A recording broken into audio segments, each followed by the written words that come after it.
What's happening, all you dudes and dudettes? This is Dudes Talking Freedom back at you once again. This is Luke. And this is Jeremy. And we want to thank you for joining us on the Dudes Talking Freedom podcast. We're brought to you by Warriors for Freedom, a nonprofit that creates pathways to engage service members, veterans, and their families to prevent suicide, foster camaraderie, and help them live their best lives. Check them out at warriorsforfreedom.org. All right, folks, it's voting season again here in Texas, and we have Aileen Blachowski here to discuss why she is running for Republican Precinct Chairperson for Denton County Republican Precinct Chair 1016. We talk freedom, politics, and whatever the hell else we want to talk about. So let's get into it, shall we? You absolutely killed that intro. Did I? You killed it. It was a mouthful. It was amazing. It was a lot. That's a heck of a title. It was. Yeah. Should you win, would it be the longest title you've ever carried? Absolutely. You think so? Yeah. Unless I put all my kids' names in a row, mom of, and then all the kids' names, but it would be really close. Yeah. So you have 6 kids, huh? I do. Oh, my word. God bless you. Wow. Can you fit them all in one car? We used to be able to, but we sold the big truck, and I miss my SUV. Your Sprinter van? Yeah.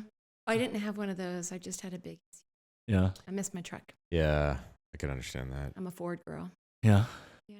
Nice. Yeah. I like trucks. I drive something a Ford big. truck, yeah. You know, I mean, when you're out there on top of your Trucks horse with your knight, you're out there jousting out there on the freeway, out on 380 and I-35 and wherever you're at, you kind of want to have a big horse. Yeah, I agree 100%. I mean, I think I've said this before. I had a lot of truck envy when I moved down here to Texas. Lots of truck envy. There's so many badass trucks out there on the road. Yeah, I'm a weird girl because I still have truck envy because I sold my big truck before we left California and I didn't buy another one when we got here. Yeah. So. Yeah.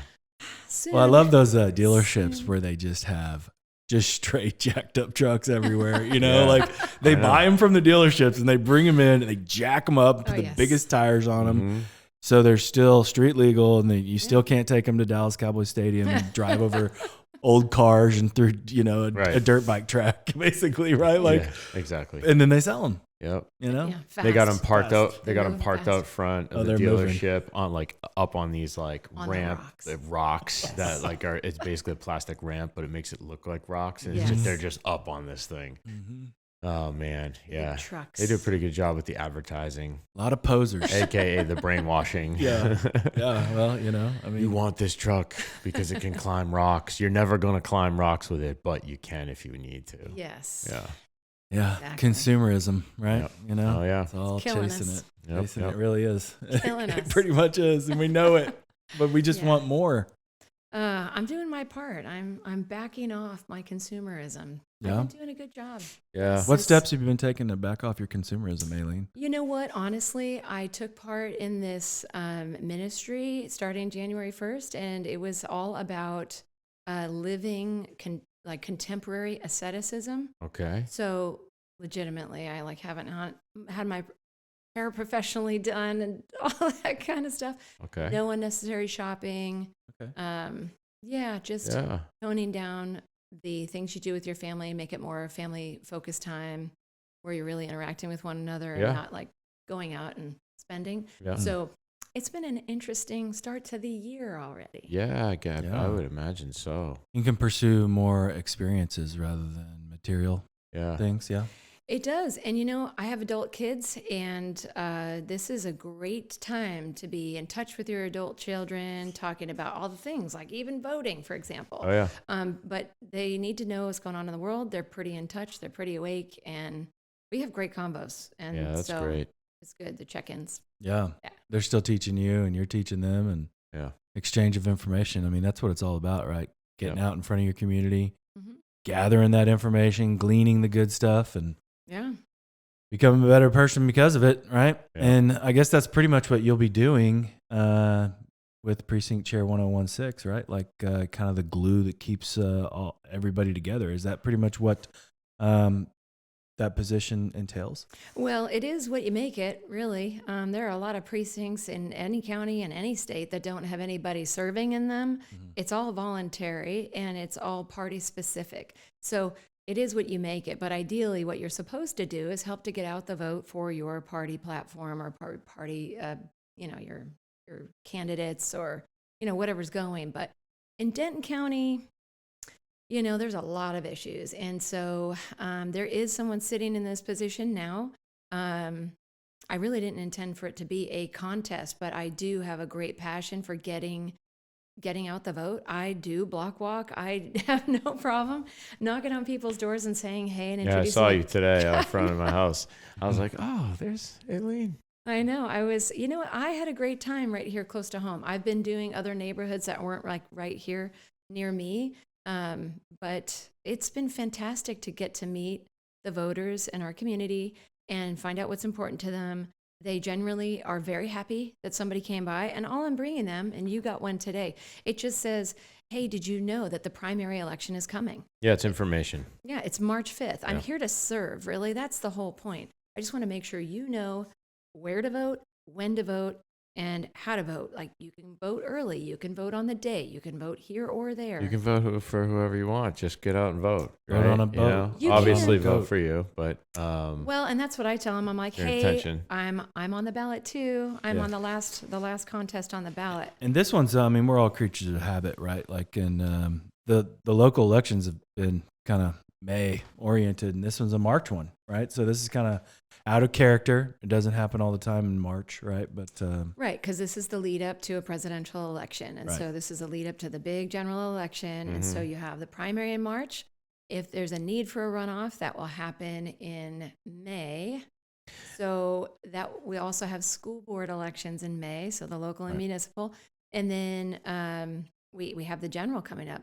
So there's a lot of elections. November, pivotal year, years. 2024. Man, what a big year!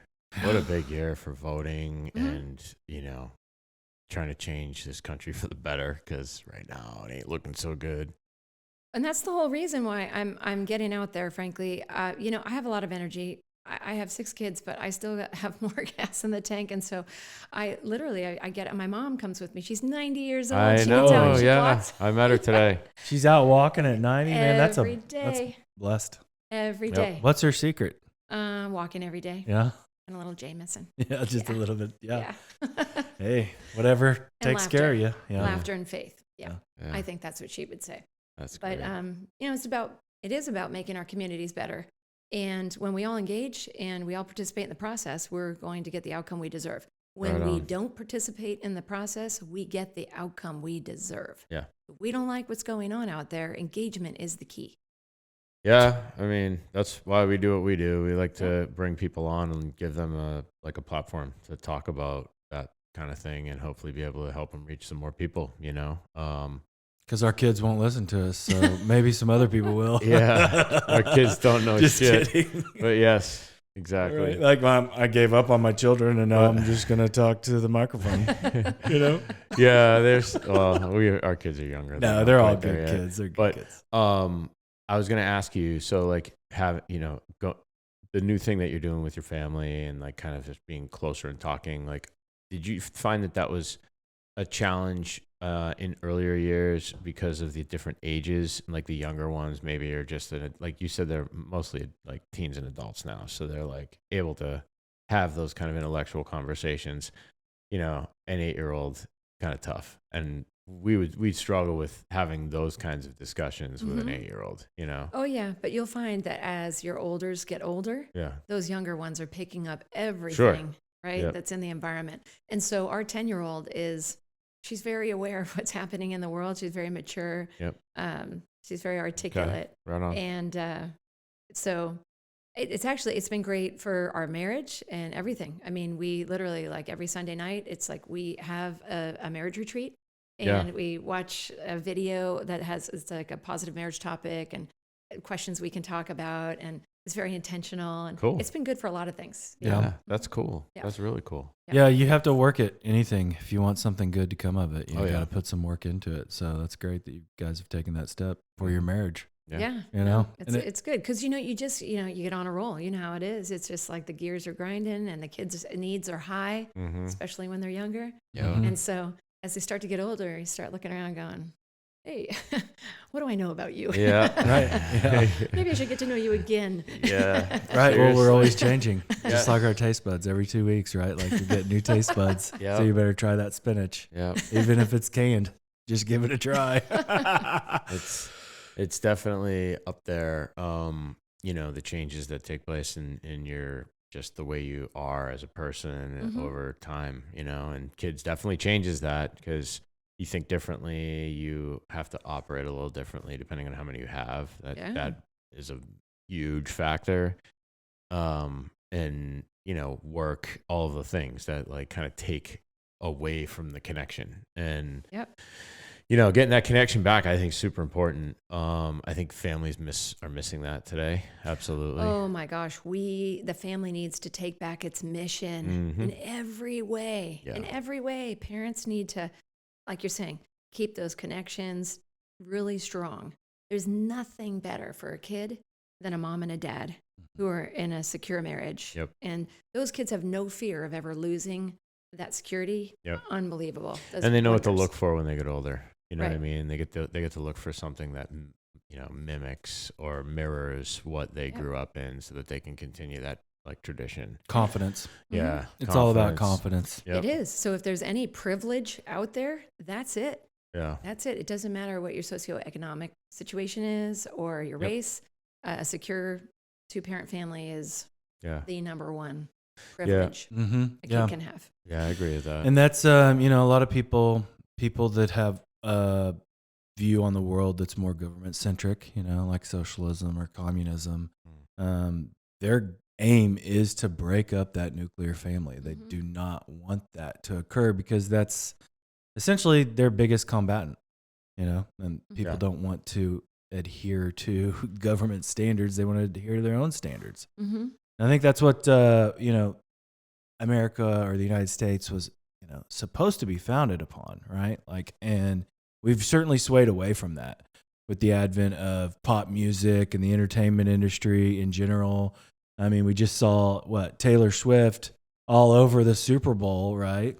And then after the with her, I just want to watch football. Devil worshiping friend in her little box, her suite. Ice what was that Spice. girl's name? Ice Spice. I was told. My son see told that me it was girl? Ice Spice. Yeah. I didn't know. She was flashing devil like horns on her fingers, and then she had like an upside down cross on her like shirt, and she like showed it, like made it like pretty visible. She had a Balenciaga dress on. And all Well, I mean this that stuff, explains a but, lot too. But yeah, she Really? was sitting right behind Taylor Swift, like a couple seats over, same box. Like they're hanging out together. Yeah, for it was sure. like T Swift is taking shots with her buddy.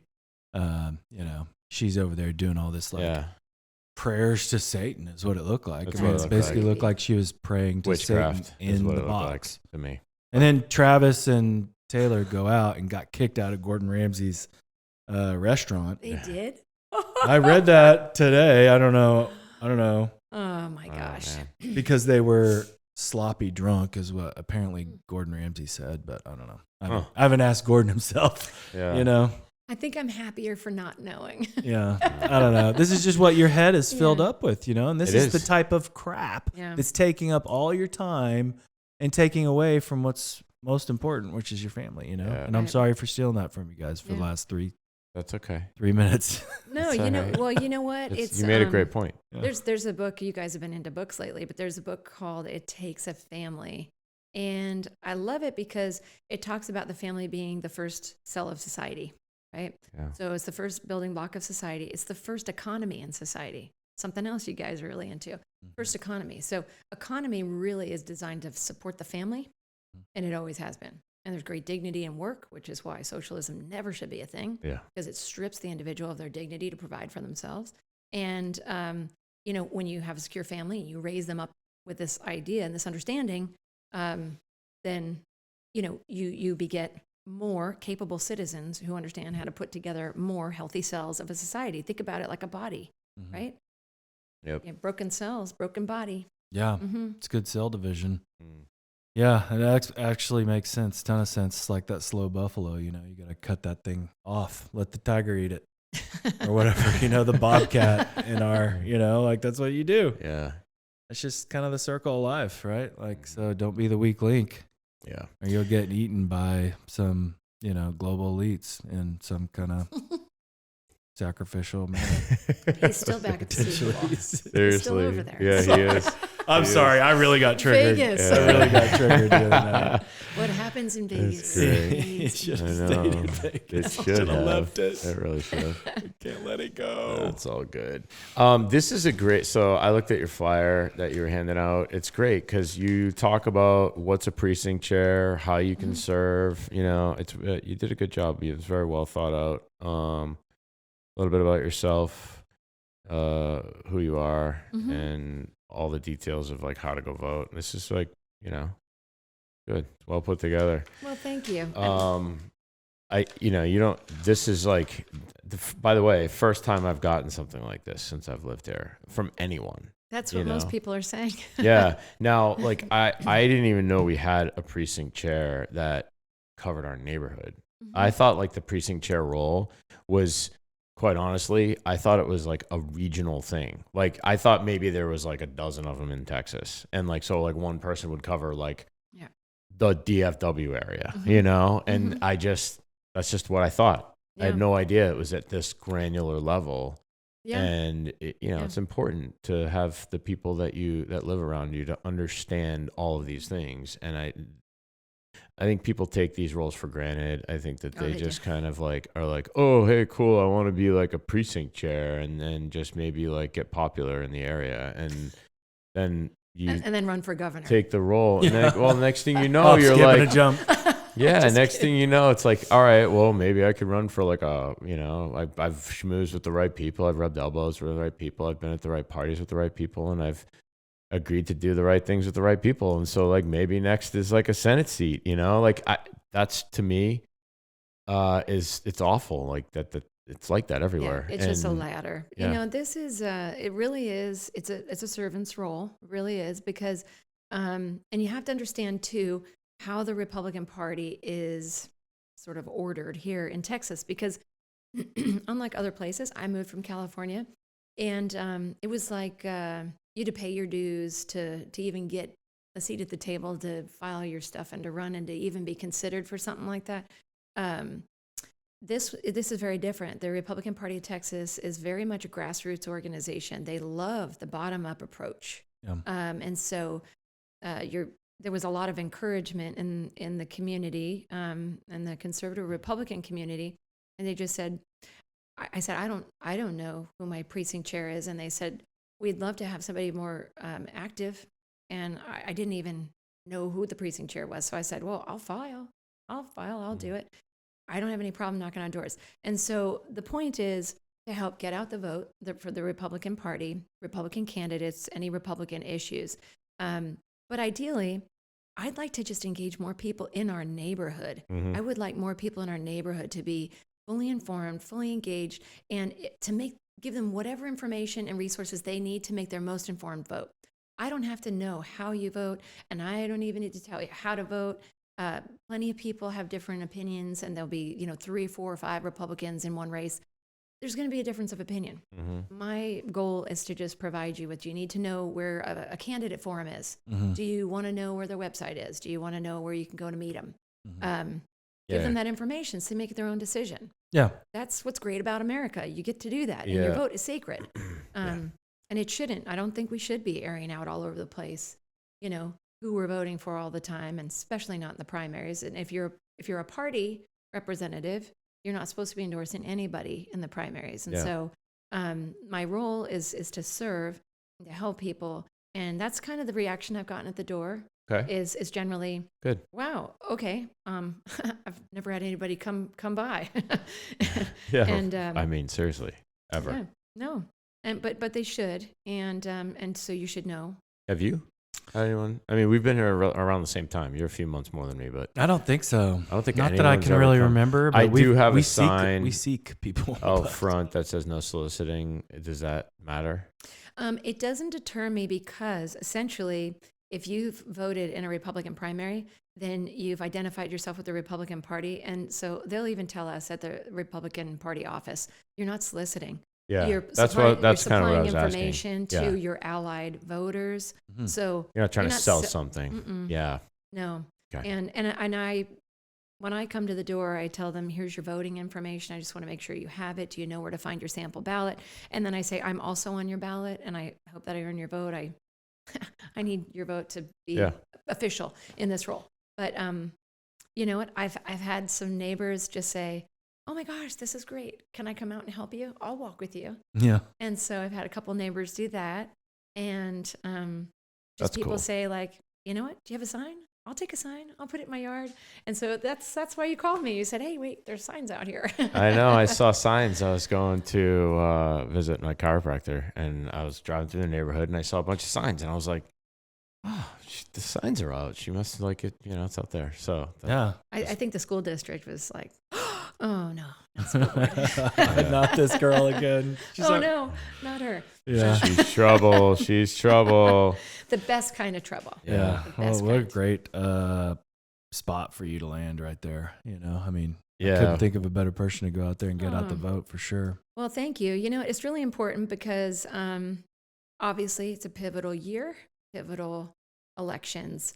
What we're seeing on the national stage is being replicated at the state level, is being replicated at the county level. This chaos we have among Republicans at all levels, it's everywhere. Yeah. And so honestly, if more people engage and they put their vote into the mix, you're going to get candidates that reflect more of the people in the community. And frankly, we need that because when that doesn't happen, when there's a vacuum, we all know, you were just talking about this in your last book study podcast, money rules the day. It's some other special interest money buying political seats and favor.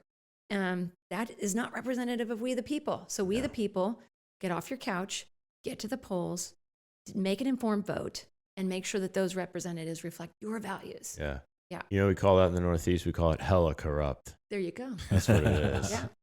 Yeah, and it doesn't take that many more voters to change elections in some of these small local elections, right? Yeah. Like, not a lot of people are getting out there, So, I mean, it could take, if you could just get, 20% of people to get out there and vote, that would be a huge jump in participation. Yeah. And if they're out there doing their homework and they have good data, they're going to be making better decisions, right? And that's just basically helping people that are handicapped mentally with understanding what the ballot looks like and what it means, right? So, well, people don't pay attention to any of this stuff. No, I've had people say, do you have a ballot? And I'm like, I do. I have my picks. Got one and they're right like, here. Can we see it? Can I have one? Yeah. And I do give people that if they want it. I don't push it on people. But some people just want to be told what to do. And I think that's kind of unfortunate. But if you trust me to be your precinct chair, that's the point. I'm trying to build trust. Yep. If you trust me, you get to know me. We talk at your front door. We have things in common. You recognize that we're both conservatives. Yeah. Then they'll say, oh, yeah, I do want to see it. But I always tell people, do your own homework. Check your votes against mine. Maybe you'll find out where we align and where we don't. But that's which is fine. Yep. Due diligence, right? Yeah. Do your own due diligence. You have to. I mean, because that's what got us into this mess to begin with, is people just blindly I'm going to go and I'm going to vote for this person because that's paying their my Netflix subscription since they that's haven't. who my friends are all voting for. I just know it, so I'm going to vote for them too because I don't know any better and I don't really care. Yeah. And then the older you get, the more you start paying attention and you're like, I don't know, something seems weird. And then more people start to make more informed decisions, which, but they're still sadly way too many. I think the percentage is way too high in favor of the ones who don't care. Right. Enough to, it's evident by the number of people who actually go out and vote. Like I was talking about the school, what was it? School board elections. Like, some of our guests last year were talking about 6,666 votes in the last school board election. Yeah. Like that's weird number. It is a weird number. But also that, there's so many more people of voting age in town. That's right. And we have a lot of people within the district boundary that are here on permanent work visa, either work visas, long-term work visas that cannot vote. Yeah. And they are living in the district. And it's frustrating for them too, but that's also a factor. Yeah. So there's a number of households, I think a significant number of households where that's the case. But but this is a pivotal year. I think people are ticked about the border. People are ticked about the economy. We're ticked about the border. Yes. Okay. So the border, and then all the shenanigans within the Republican Party, like the Ken Paxton impeachment. We didn't get election integrity. What the heck happened in the last legislative session that we didn't get election integrity? We didn't get medical freedom guaranteed.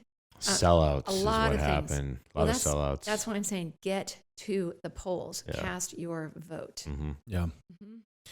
I mean, are people pretty receptive to you coming up and knocking on their door? Or how many people turn you away out of 10? They're like, don't even start, lady. I haven't been turned away at the door, actually.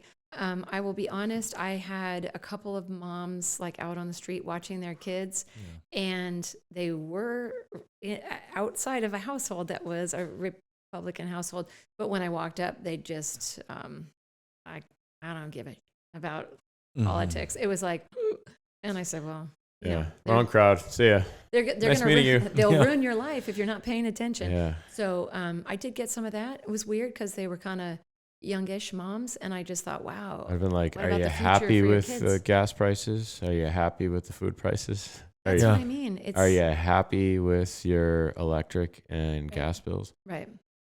Are you? No. Are you really? Do you like paying more? Well, then maybe you should like politics or pay attention. Well, you got to them engage. At least. Yeah. Even if at you don't least like them. just get some information. It's a dangerous mindset. It definitely is. It's that Fabian Turtle approach, because they're just slowly crawling. It's the boiling frogs. There's so many examples, right? Yes. Like they just keep on turning up the heat slowly but surely. Yep. And none of these people even take notice, because it's just so incremental. It is. Mm-hmm. It's like death by a bazillion cuts. Mm-hmm. Yeah. And in a town like Prosper, where there's a lot of prosperity, in families, when there's a lot of economic prosperity, it takes a lot longer for those people to react to what we're seeing. They're not feeling the pinch as much. No, of course not. They're a little more cushion, but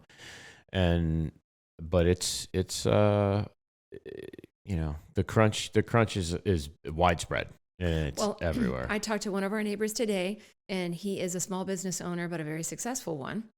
And I hadn't met him before, but if you saw his vehicles around, you'd say like, oh, I know that they live in our neighborhood. Yeah.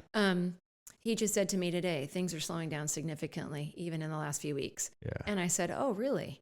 The numbers he was telling me about in terms of the numbers of people that he reaches with his business were large. But he said, people have stopped calling. I think it's the economy. Yeah. And, so there you go. There's your plumbers and your HVAC people and your landscapers. Think about that. That's all, It's a huge trickle down, and it all starts with the Federal Reserve, really, and the interest rates, and when money, the velocity of money slows, everything else slows. It's a big ripple, big old butterfly flapping its wings. Yeah. So I think as the year goes, we're going to see the economic squeeze tighten, and I think you're going to see the 100%. Yeah, we're going to ratchet up the politics over the economics, right? So, well, there's so many Republicans running for all these positions in our precinct. The amount of Republicans versus the amount of Democrats on the ballot is just, I don't know, what is it like? Still 8-1, 7-1 area. Republicans. It's a lot. Mm-hmm. So you have a lot of people to keep track of. Yeah. Your pupil to student ratio is out of whack. It is, but you know what? I really encourage people to just find a meet and greet or a candidate forum and go listen. Yep. These people are going to be representing you either in U.S. Congress or in Austin. And you know what? You were telling me that about, was it somebody run for Senate? Is it Senate? Yeah, well, so our Senate race, right? As Senate District 30. So let's talk numbers, okay? If you live in Prosper and you're here in this 1016, so you're in Windsong Ranch, Artesia, that area. You live in one of these. So 1017 is the front side of the neighborhood in front of First Street, and 1016 is the precinct on the north side in Artesia. And you have a House district, or House of Representatives in Texas, 106, House District 106. Mm-hmm. That's Jared Patterson, and he's running unopposed, so he's our guy. Yeah. Okay, he's a Republican. He passed the Reader Act, and he's very accessible. People should reach out to him if they got questions. Our Senate is Senate District 30. That's Texas Senate. It's an open seat. Drew Springer had that seat before, and he is vacating. So going back to private life. So there are four Republicans running for that seat, and it's super contentious. Really? Super. Interesting. Yes. So somebody's got it in the bag for big oil, I'm sure. I don't know if it's big oil. And somebody else has got it in the bag for big construction. And, I'm sure there's at least one or two of those. Big pharma. Trojan horses everywhere. Yeah. / big med. Yeah. So Yeah, you got the see. former county party chair who's running. Some people say he doesn't live in the district, and that's like all tied up in the courts. County party chair. The Denton County Republican Party chairperson. Okay, so he was the former chair, and he's now running for Senate District 30. But people say he voted over in Senate District 12 in the last election, and that he lives in a commercial building where his business is. So, Oh, really? Okay. Oh, my goodness. I don't know. That's Well, all maybe tied he up in just the works courts. a lot, right? Yeah, probably a super lot, so much, like 24 hours a day. But so he's running, and that's all tied up in the courts. The other candidates are suing him over whether is he that belongs on right? the ballot. Wow. And then you have Dr. wild. Carrie DeMoore, and she's an ER physician, Seen her name. and lots of money. Yeah. A.G. Paxton endorsed her, and there's controversy over her position on vaccines and Oh, is social she pro-vax? distancing. Well, it would appear so based on her history, but currently she says no. Interesting. Oh, really? I mean, people do change their minds. So, Mhm. I mean, with the So- amount of information that's come out about them, I mean, I don't know how you Right. couldn't. Then you And- have Cody Clark, and he's a former law enforcement officer from the Denton area, and he now advocates for special needs kids down in Austin. And he's a super nice guy. Some people are like, "Oh, one issue candidate," but he did well in the candidate forum. So, Okay. and he doesn't get caught up in the fray, so he gets to just straight shoot, and everybody else has to deal with fireworks and side fire and all Yeah. kinds of other He stuff. probably doesn't have any dirt on him. That's why, because he was. He sleeps well at night, huh? Yeah, I bet. And then the last guy in the race is a guy by the name of Jace Yarbrough. And he's an attorney, and he represented Angela Paxton in the impeachment issues. He's an Air Force Reserve guy who put his reputation and his career on the line by speaking out at an Air Force retirement. So they tried to can him Yeah. for talking about woke policies in the military. But Really? yeah, I think he's got some lawsuits going on that. He's a pro-life guy. He started a classical school, so that's his answer to the school concerns. He Cool. created a solution. Anyway, we have an interesting field. People really need to get out and do their homework. There's a lot of there's a lot of contention over that race. People Yeah, need to go sounds do like it. their homework and learn about those candidates and make a really good discerned decision there. Yeah. There's wow. so many polarizing subjects out there right now, Yes. So Yes. I don't know. It's almost like they're trying to divide us. Well, Sure feels like it. I feel like we're in high school and they're like, intentional. you know what Jeremy called you? Yeah. He called you a little jerk. Yeah. Or whatever, Yeah. That's probably junior high. something else. But, everybody's trying to get a fight going. It's like a bunch of kids, arguing over stupid stuff. Yeah. Yeah. Pretty much. So I don't know. I mean, people have different solutions for the, indoctrination that's occurring in all of our schools. Well, I think, again, the problem is some people look at it as a popularity contest, and then other people are serious, and they want to do something and affect some sort of positive change and result from their being voted into the seat, and then That's having right. an opportunity to make that change and affect people positively. And some people are just they just want their name in lights, you know what I mean? Well, And look, the do endorsements, anything. the consultants, the money, and the influence floating around. I mean, it is hard to sort of. I mean, it's a razor wire out there. Yes, I bet. Yeah, it is. But that's not the only seat that has a bunch of Republicans running that really need your attention, because our U.S. congressional seat is also up, and there's 9 or something Republicans running for that. Yeah, I think that was the seat. biggest field I saw. It's Yeah. It's crazy huge. that Is that- there's that many people. Shaheen. And do you have to no. vote for No. like all these people on the same day? And it's like whoever wins out of those 9 wins? Is that how it's going to be? There's going to be a runoff. There'll probably a Yeah. runoff for SD30 if one candidate doesn't get more than 50% of the vote. So there will Right. be a Okay. runoff. Yeah. And then also probably for the congressional seat. And frankly, I think if you were to just listen to the candidates, some of them, I mean, there's a few of them that sound really good. Yeah, I bet. But you got to do a little more digging and I mean, find out who's got, the wherewithal to from that stick it out. from that number of people, just that sheer number of people, there's got to be at least a few that like sound pretty good. Mm-hmm. Sheer numbers game. There's so many of them that sound so good, and then I don't know. There's just such a very few of them actually stick to their morals all the way through it. Yeah, You know, I just want to. It's just really hard. There's so much peer pressure going on. I out want to there, know who got money from Democrat donors and George Soros. Mhm. If anyone got money from them, that's a big red flag to me. Definitely. Like Nikki Haley got a bunch I was of going to say, that's Nikki. Democratic funding money. Mhm. And then all these Democrats went out and like voted for her in like New Hampshire. Mhm. And it's like, okay, you want to like try to game the system as best you can. I'm just curious to see if anybody it's like follow the money. The money's Always. important. Where the Mhm. donation's coming from, who's their biggest donor is. Yep. Well, you get that in Texas a lot. Everybody's going to run as a Republican no matter what their politics are. And it's really like there should be a certain, like, I don't know why there isn't a certain level of qualification that you have to meet in order to file Mhm. as a Republican candidate. If you're like, pro-choice, pro-vax, I don't know, Yeah, pro your everything platform that should liberal dictate, right? Democrats support, Yeah. the most extreme, Yeah. then how can you file as a Republican and still? You know what? You really should. That is actually something. It's a little geeky. I get it. But go and It's read the geeky. Republican platform. It's good. It's solid. Really solid. The party's solid. And I mentioned before, it's a very grassroots, bottom up sort of structure. It's designed for someone like me to who really is interested in like getting out the vote in my area.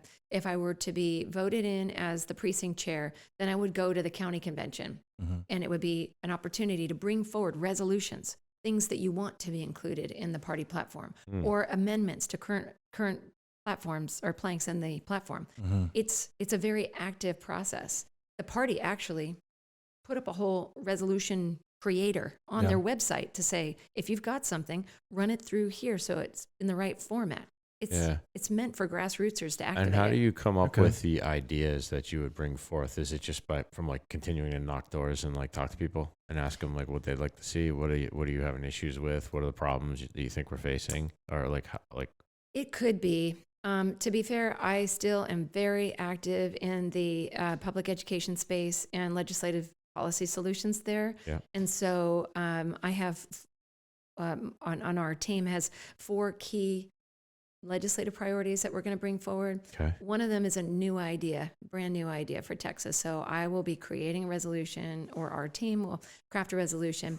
And we're working with people, whether it's State Board of Ed, current legislators, current education folks, Great. parents who've been affected.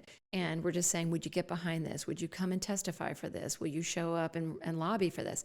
So you can bring a resolution from your little county precinct convention, or from your precinct convention to your county, and then it goes to Denton County, and you just get people to vote on it. They listen and they say, do I like the idea? That does sound like a good idea. Yes, I vote for that. If it leaves your county, it goes to the state convention. And at the state convention, you can share it with people all over the state. And if other county conventions also pass your resolution, you might see that it was passed by however many counties in Texas. Mm-hmm. And then it becomes up for debate as to whether it belongs in the state platform. Okay. And so I will be working my Those resolutions angles, yeah. all the way up, because Nice. once those resolutions are voted on at the party level, at the state level, they become the top 8 legislative priority solutions. And those legislative priorities are what drive the party to keep the Republicans accountable. Okay. A lot of politicians who wear an arm on their sleeve, have an R on the door, at the Capitol, don't work to push those legislative priorities, the Republican Party legislative priorities. So you should pay attention to what they are, and you should know what they are. You should know what the top 8 are. We should have gotten election integrity. We should have gotten medical freedom. Those were on the top 8. Yeah. That should have already been in place. I don't know why we always have to like double stamp stuff, triple stamp it, double stamp it. Can't triple stamp, double stamp. Yeah, like it's like we already said, I mean, like what? I don't know. It seems like the Bill of Rights pretty much took care of all that so stuff. So if you want a hot tip on a website you can go to. So if you want to see how your local legislators did, so if you're anywhere in Texas and you want to see how they did, you can kind of check out their right-left litmus test. Go to grassrootspriorities.com. Grassrootspriorities.com. Okay. Grassrootspriorities.com, and you will see how they did in terms of like, are they really voting the conservative way, the way that you would expect them to? Yeah. Do they agree with, or do they disagree more often with Republicans or Democrats? Man. That's a great idea to have that accountability website essentially tool in your bag. Yeah. The fact that you need that website is what pisses me off. No, but you do need it. And I so know. you know what? Thank God that it's out there. Yes. Grassrootspriorities.com. You can find out if you have a legislator that I mean, people have differences of opinions about a lot of things. But sure, but the impeachment of Ken Paxton, if that was unjust, and if you don't like that, you can find out if your legislator voted for it. Yeah. It's all the information's there. You can go look up the bills, every bill that your legislator filed. And sometimes I was looking at another Denton County legislator, not our own, because she was at a forum and she was speaking about things, about how many bills she passed and whatnot. And I noticed when I went onto that website, most of them were like those, we commend so-and-so for their great work on this. We commend the high school, whatever, underwater basket water. Yeah. Weaving, water basket weaving, scuba, like on somebody's welding. Hey, welding's great. Underwater welding. But I mean, okay, so do those things count as things you passed? I mean, they're just... Yeah, I know. They're not bills. Again, anyway. That brings me back to the popularity contest thing. It's like, let me just get my name out there as much as possible, get a lot of people paying attention to me, and then if I get some of these things passed, I can say that I got them passed, and most people aren't going to look into it, because they're lazy and they're just going to think, oh, hey, this person passed 6 bills. Yeah. That mean absolutely nothing, Well, if you want to know the backstory, and this is very grassroots, I'm telling you, like if this is for the average person to go and access it,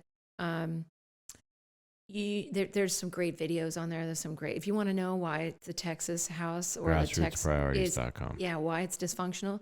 There's a fantastic video. There's videos on there. It's a great tool. I'm going to spend some time on this website. Yeah, definitely. I can't wait to check it out. You're going to find some good stuff there, but everybody should go there. If you're a Texas voter, go there and make use of that tool. It is super, super duper detailed and very easy for anybody to use. Cool. Very cool. So tell us a little bit about like how you get to this point, because you know what I mean? Like you move here from California, you've got some kids that are like in their teen years and and such. College, Yep. And you get this kind of involvement in the local school stuff, and then now all of a sudden like precinct chair. Like what's that trajectory look like in the short period of time that you've been living here? Well, essentially I learned in California that what it's like to live with the supermajority of the opposing party, where none of your ideas will ever see the light of day. I worked on some legislation there, and it was just basic transparency legislation. They still can't get anything like that passed. We weren't looking to overturn tables. We were just saying, hey, could we just see what you're going to teach, at least to the youngest kids? If you're going to teach sex ed and you're going to teach about everything under the sun, comprehensive sex ed, could we just have transparency on what's being taught to the K through 5 kids? Mm-hmm. No. They have it on lockdown in California. It's locked up. You know who doesn't? San Francisco Unified. It's all on their website. So it's odd because they won't do it at the statewide level. But the most liberal districts, they just put it all out there. Oh, because they know that they're like going to get 99.9% of the votes. So it's it's crazy. So there was precedent, and we pointed to that. San Francisco Unified has all theirs out there on the website. Why can't we do what San Francisco does? Yeah. What? Weird. But so when I moved here to Texas, I think things are going so well there, why not? I know. People assumed, I assumed that things were very, very different here. Yeah. And there are some differences and that I really appreciate. There's more freedom for sure. I do feel like I'm surrounded by more like-minded people. That's great. But the legislature does work different here. It only meets for 6 months out of every 2 years. Most states have a full-time, year-round legislature. Mm-hmm. So Texans can go about their business for 18 months. But when it's leg session, you better wake up and pay attention or be prepared. You better be preparing in the off season for the 6 months you get. I hate that they do it that way. I think it's ridiculous because it's just like a bunch of hurry up and wait, you know what I mean? And then you're busy for 6 months just kind of trying to figure it all out. And it's just not enough time. It's not enough time to get all that information out to people and get people to rally around something and then make some like really important decisions about. Oh, I think they could do it if they were focused, but we don't have a functional state house. I mean, yeah, well, politics isn't a very functional period, right? Yeah. It does take a while to get these ideas going. Yeah. You work. How big is our precinct? Right? They trying to keep it to 1,000 homes. Is that what you It's said? around, but this is definitely Roughly. bigger than that now. But yeah, Right, but that's what they're trying to keep it to, and this is one of the larger ones, just because it's such a ballooning district, right? right. Or precinct. And it's grown like over 30% more than what it was in last voting. But once you go through this process once or twice, you realize I don't think most people who live here came from somewhere else. I don't think they know it's different. yeah. And so as I've started to talk to people, I realized I have learned something that maybe a lot of people don't know. Maybe because I had to learn it and I've had to learn it quickly in order to try and be effective. Maybe I could help other people understand it. Yeah. That's how I got here. I got here because people said, oh, I didn't know that. And it was like, oh, I didn't know that either. Oh, I didn't know that either. And I started digging into the law and I started digging into the process and I started looking at who's sitting in office and I realized, oh gosh, you know what? You guys need to be paying attention. This happens fast. Yeah. It's that fight or flee mentality, right? And people are fleeing in droves from Canada and California and all these liberal areas. Yeah. And they just want to come here and put it on cruise control. They want to be That's left just alone. Is what they do. They come here and they want to be left alone. You and have to you come and realize take it. You have to fight. Yeah, you do. You can't just come here and be like, I want to be left alone and just live my life, because it comes up and it bites you on the ass like a rattlesnake. It sure does. Yeah. And you're like, oh man, like this is not what I came here for. Right. Well, my fourth grader was telling me all about the Alamo and the come and take it flag and kind of the history of Texas. And I think it's just absolutely awesome that they're still teaching that stuff here, because it is so emblematic of the grand freedom feeling that you get when you think of Texas and the United States, the traditional feeling that you get, maybe not as much as it was anymore, but, that's why they're here and they're teaching these kids this, and it means a lot to them. And he remembered a lot of this stuff. And he was sitting there telling it to me last night over dinner at Gloria's, right? Like all about it. Because I grill him, because I think just having people talk about it and tell me what you learned from this, it's so huge. It helps them understand. Yeah. I used to tutor in, middle school and up, right? Like I'd tutor other kids. And I was like, they'd tell me, thank you for tutoring me and teaching me how to do math and stuff, but I'm like, actually it really actually helped me, because teaching you things only strengthens me. So yeah, it helps with retention and recall and all those things. Yeah. So it's great that it's just another reason why you just have to have an open dialogue. Keep talking freedom, keep sharing your ideas with other people and sending them up the chain, to people like Aileen, so she can take it to the county, precinct chair party. Yeah. All the conventions, but honestly, conventions. It's that, and it's also like there is a variance, right? I get it. There is a spectrum of Republicans. I feel really strongly that we're at a point where we can't really play the field too much here. Yeah. If we really want to restore this republic. That's the biggest problem. Whether it's the United States or Texas, because you lose Texas, you lose the country. We have to elect the most conservative Republicans into office. This isn't really the year to play the field. We're on the precipice. Everybody knows we're at a tipping point. They really, really do. They can feel it. Yeah. The vibration is high. Right. Yeah. Right. And the frequency is high, right? It is. And I am respectful of anybody. I've met so many people at their doors and they start telling me about, I used to be into politics and I this and that, and I don't like this and I don't like that. And I realize you don't want to ask me for my voter guide. And I don't offer it. They're allowed to have their opinion. It's just, if you're asking me and if you want me to represent this precinct, I'm going to be looking to bring in or to advocate for the most conservative, constitutional Republican who is truly conservative, that really has a God principle in their life, because it matters, because this country was founded on it, and you won't understand what needs to be done if you don't see the moral compass needs to be real. Oh yeah, with the people that we elect today. I was explaining morals to my 8-year-old earlier today. Yeah, has to be present. Oh yeah, you have to know that about the candidate that you're voting for. That's who I want to see in office. There's so much division, county level, state level. All the different little tiers, and the AG people against this House Speaker, and the governor and the school choice people against the non-school choice people. Look, it's like we have a country to save. This is not the time to be playing politics. So nope. I do feel like I was called to something like this for such a time as this. I'm kind of a straight shooter, but I'm a gentle straight shooter. I'm not a jerk.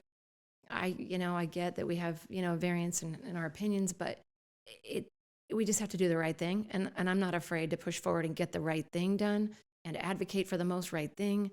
And I listen and I want to serve, and I will. If I had somebody say to me, I don't want to give you my email address. I don't want any more emails or requests for money. I said, you'll never get a request for money from me. And they said, but I would like to see a voter guide. I said, okay, I will bring you one. So I came back the next day and I rang their doorbell and I said, you asked for a voter guide? And they said, yes, so here it is. And they said, and do you know, and they asked me about some candidates. And I said, I don't have it now, but I will bring back to you, because you don't want to give me your email. I will bring back to you a flyer about where you can meet that candidate. And I came back the next day. They put my sign in their yard. Did they? That's great. Yeah. You know what? That's the thing. I will serve whatever you need. If you're a Republican and you need info, I will serve and I will bring that to you. Intel inside? No, Aileen inside. Like, there you go. Yeah. I'm relying on this chip. But yeah, we got to do the most right thing. And this is a year. We need to unify people, and we need to not be so polarizing, and we can't be blowing up our friendships over, I like this candidate. I can't believe you like that candidate. I'm like, yes. I know people get so butthurt, it's ridiculous. It's like, man, it's okay. It's all good. It's all in his hands. Right. This is all part of the plan. Right. Don't worry about it. Yeah. Just keep doing what you're doing, and take a deep breath. Keep calm. Maybe just don't talk about who you're going to vote for. And like, if you really feel strongly about a certain candidate and you might have an inkling that other people are sorry, just don't discuss it. You know what I mean? There's nothing that says you have to try to force somebody else to like the candidate that you like. It's like, let them make their own decision, as long as it's an educated decision. And that's, I think, the most important part. It's like, get the information out there to people and let them go out there and help them understand that they do need to do a little bit of research and a little bit of reading, and just, to understand the dynamics of the voting season and make the right decision for them. Everybody's on a path, and you just got to help them take that next step. You don't need to tell them all about the treacherous scrap that's up ahead. You don't need to tell them about that. No. You just need to make sure their shoe's tied and make sure they put one over the other, like, just take a step. Yes. Yeah. Just be an engaged Texan, cast a vote, and make it an informed one. Yeah. It'll make you feel so much better about yourself. I mean, just telling the truth, being honest with yourself, and this is your citizen. This is your responsibility as a citizen. It is. To be active and involved in the process, because without it, we're going to have a really disgusting cake to eat. Well, I mean, Barna Research, George Barna, he does a lot of research on the Christian community in the United States. And he says that like less than half of, half, maybe a quarter of Christians are voting. I hope that has changed in the last few years. But I mean, literally, if you are a person of faith, and it's even more important to bring your morals and your perspective into the public square. It's a mandate. You have to do it as a Christian. Yeah. I mean, I've heard preachers advocating for Taylor Swift, for example, not to bring that back up, but it's just seriously. like there are Everywhere. some misguided churches in this world, and I just don't understand how they can take some of the stances that some of these people are taking. There's just some really confused I don't even want to hear people. her name. Well, I don't either. But, at all. I don't know. I mean, you're going to get it. You're just going to get it. Pastor or otherwise. Yeah, that's the last thing I want to hear my pastor talking about. Yeah, I guess. I mean, maybe I do. Banned on DTF. Yeah, no more. But you know what, though? I think if more people brought it up with their pastors, I think if people told their pastors they want to hear this, they would know they're safe. Yeah. They're so concerned generally about the 501c3 status, where they're going to violate the Johnson Amendment and all this other stuff. Look, They wouldn't. I mean, I don't know if you've ever seen Pastor Jack Hibbs in California. He goes, they say that I can't stand here and tell you X, Y, Z, whatever. And then he steps aside from the podium. And he said, so I'll stand over here. Yeah. I mean, well, it matters where you're standing, right? It does. But I think to bring Taylor Swift back up is that You're supposed to say no. Thanks. I think that God put Taylor Swift out here to doing all these things because it's a really nice door that I can kind of talk about the global scene with my daughter about, because she's obsessed with her, and I can kind of like, well, this is what she's doing right here, and I just take this one little thing, like, let's not talk about every problem. Let's just talk about this one thing that's right in front of us, our next step, your shoes untied, whatever it is, right? Like, and just kind of isolate this issue that she's doing, like the box, right? Like she's got a friend in there worshiping the devil next to her while she's taking shots. What do you think that's all about? You don't have to sit there and say, tell us what's bad. You can just ask a good question to your daughter and say, what do you think this is all about? And you don't have to try and sway their mind anyway. They know what people inherently know what's right and wrong, right? Like they just do in their heart. They know morals. Yeah, you have a moral compass. They kind of know, I mean, they kind of know for the most part, and some would they can kind of figure it out. Talking to you. They say it out loud, and they kind of start to be more and more honest with themselves, right? Yes. And even if they make the wrong decision, sometimes the wrong decision can teach you more about yourself and what's right than making the right decision can. Yeah. So, I mean, as long as you make a decision, you can get some really good reflectivity out there about what's actually going on and have a more, realistic view of the world. Yeah. Right. And I think even, participation, just automatically, like, right, you put your money into a football pool, you're going to watch the game. Yeah. Right? Yeah. Put your money where your mouth is. I mean, there's a lot of scripture that speaks to that, right? Like, so you cast a vote, maybe you'll pay attention to what happens. You have a discussion about what's going on with E Swift, and you just can't stop talking about her. You might be looking for more of those signs and paying attention. It's always good awareness. Yeah, whatever it is that the person you're needing to speak to can relate to, and if it happens to be a 12-year-old girl, then T Swift's a pretty good door to open. It just is. I mean, she's the biggest thing in show business, period. Like, she took over the NFL. And the NFL, if you look at like the top 100 rated shows of the last year and of almost every year, they're all NFL games. Every single one of them. Like 93 or 94 of them. And the other one's like the college football national championship. So, I mean, they're all just kind of like, it's all football related. And she comes in and is a huge distraction for football and the NFL altogether. So, I mean, she's an extremely impactful person. And, I mean, it's just kind of, it's just pop culture. She's going to be out with her Joe Biden 2024 cookies any day now on IG. any day. I love no it. more cookies. No cookies for me. Yeah. No. Yeah. Cut them out. Lent tomorrow. You're losing the cookies. Oh, Galletas. No galletas. No, yeah, galletas. Galletas. I know. Well, our bilingual videographer's back in studio, Yes. Daniel Ornelas, Yes. and I threw missed out that it. galletas for You're the him. man. He the man. Well, we appreciate you coming on and talking about this Yeah, I hope it race. was helpful. It was great. I mean, I learned a lot. I think our listeners will have learned a lot, and I hope that more local people listen to this one and get an understanding of, what this process is like, and maybe look for some more information. We'll take your information. We'll put it into the show notes. And maybe I won't put your phone number in there, but Grassrootspriorities.com. Do you have what's the best way that people can get in contact with you and share their ideas with you so they can take them to that big party you're talking about? Oh, yeah. Okay. So either, if you have a resolution that you think should be in the Republican Party, I'll lift it up for you. My number there is a Google Voice number, so you can share, this phone number? You can share that number in my email, cool. and that will be on there. And I have a Facebook page. It's Aileen for Precinct 1016. It rhymes if you say it out loud. Oh, that's here too. We'll include that. And Aileen for 1016. yes, Okay. I Yeah. know, that's sung around my household, and I just stop, you guys. I But love for people who aren't right here in our neighborhood, I'm just going to encourage your watchers, listeners. Go and find out. Go to your county Republican Party. Go to elections. Go look on your county elections website. And find out what precinct you're in. Yep. Find out what your number is. And if there's no one in that spot, really think and pray about it, because you have an opportunity to influence a lot of people and turn out the vote and be a positive force for change, right? Yeah. Positive change.